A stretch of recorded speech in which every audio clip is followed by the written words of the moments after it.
Hi folks, Media Mike here on vacation in Phoenix.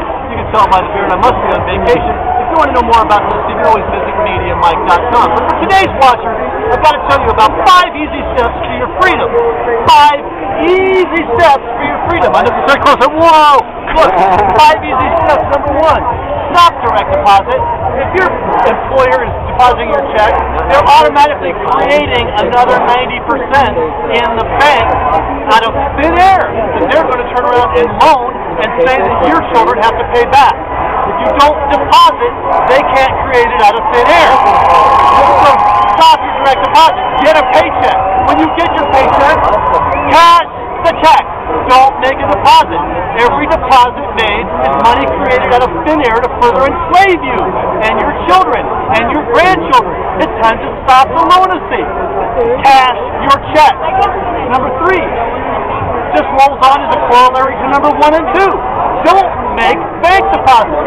Bank deposits are profit out of thin air for the bank and a loss for your freedom. Number 4, stop spending on demand.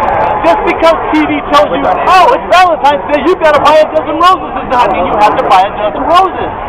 Be yourself. Think. Spend your money judiciously. And number 5, trade with your friends.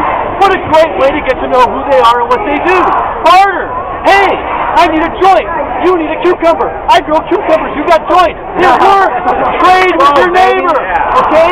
So, the controllers will not be defeated overnight. This didn't happen overnight. It took a while. I mean, the Federal Reserve Act passed in 1913. Okay? It's taken 100 years to become completely enslaved. We aren't going to make it overnight to freedom again. Okay? Take America back one transaction at a time. Every time you go to the bank, make it to pull money out. No put money in. How crazy is that? Okay? No, the problem is that we have a for-profit banking system. The Constitution, Article 1, Section 8, Clause 5 says, Congress shall coin money and declare the value thereof. It doesn't say, oh, and you can give the power over to a for-profit cartel. It doesn't say that. I've read it. I know. Read it yourself. Prove it to yourself. Congress is supposed to do that. Why? So that there's no interest and profit on you and your posterity. Judicious, daily voting with your dollar is how we do things today. Your vote for politicians doesn't mean anything. You hit the button, turn your back, they've changed it by satellite, okay? Change with your vote by voting with your dollar. Do not make bank deposits, and they can't create debt out of thin air on you.